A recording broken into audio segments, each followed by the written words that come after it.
So it's Friday at Windhorse Evolution. My name's Maitridevi, and I'm doing a short talk on the worldly winds, and this is for the International Urban Retreat.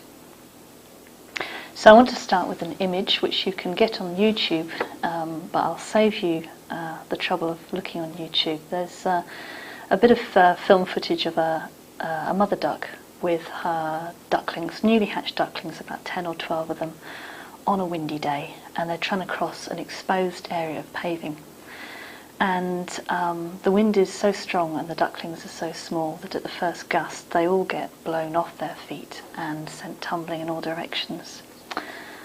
And they pick themselves up and rush back to the mother, and then another gust of wind comes along and the same thing happens again, and this time it's so strong that even the mother duck is blown off her feet and goes skidding along the ground.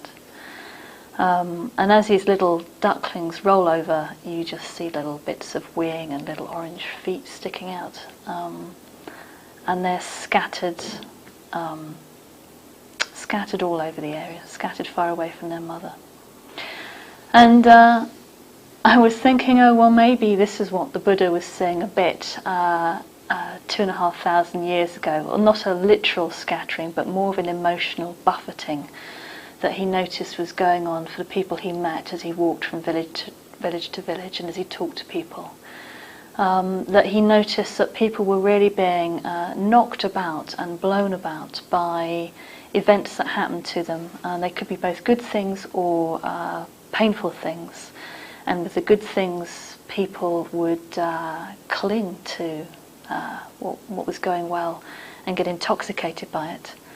And with the painful things, they'd be resisting it, trying to fight it off, trying to get rid of it, and also maybe getting upset, feeling anger or bitterness or despondency.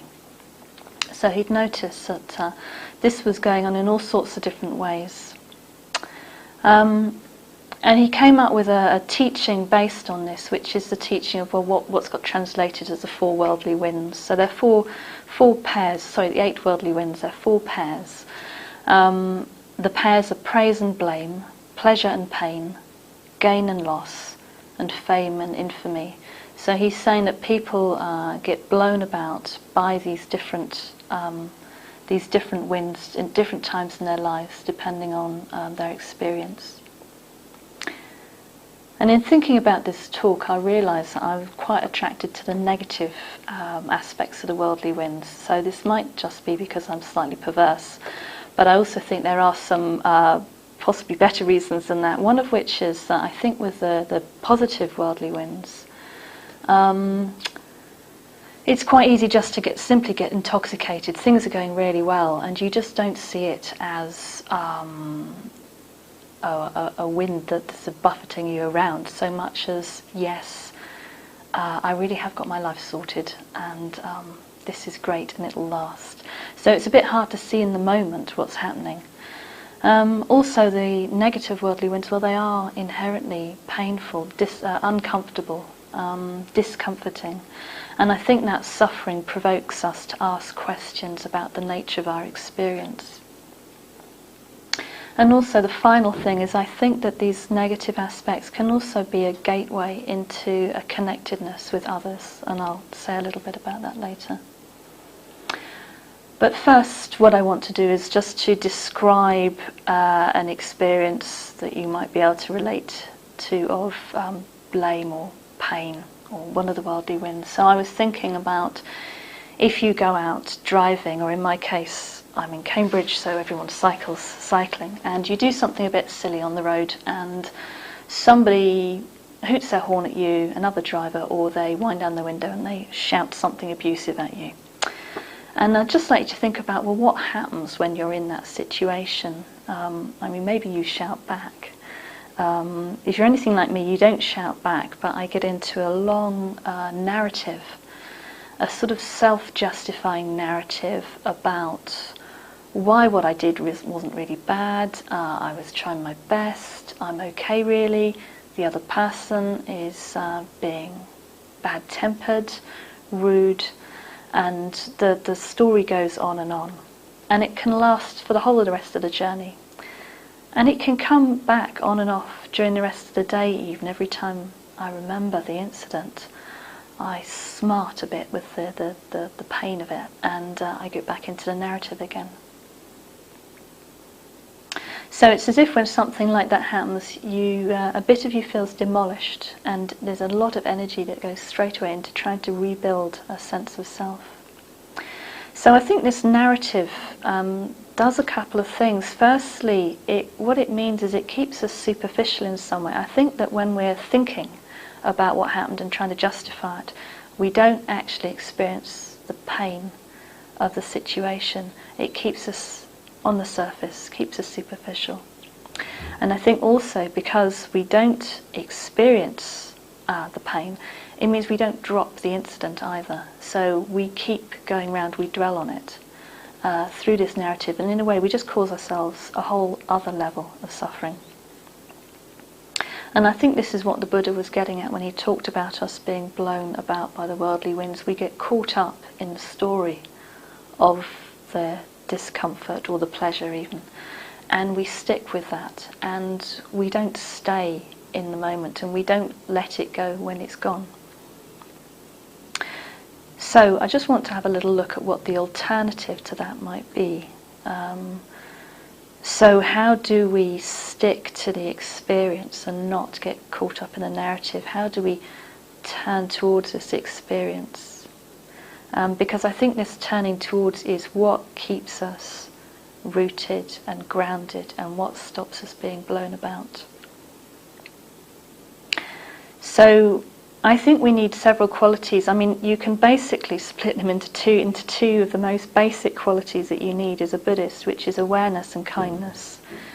So awareness, I think you need, as well as a mindfulness of your experience, you need a playfulness that goes with it, a humour, because sometimes, well, particularly if things are painful, I think you need to be able to bring a lightness to it and not take it too seriously all the time, and an interest, an engaged questioning of what is it that's actually happening here, what am I experiencing? And then the other set of qualities is around kindness. I think there needs to be a lot of sort of sensitivity and understanding around what it's like for us to be in painful situations, a sort of tenderness, and also a patience with our reactions in those situations. And then the third thing is, I think we really need to stay in our bodies. If you want to get out of a narrative and into your experience, you need to drop down into your body, into your physical experience.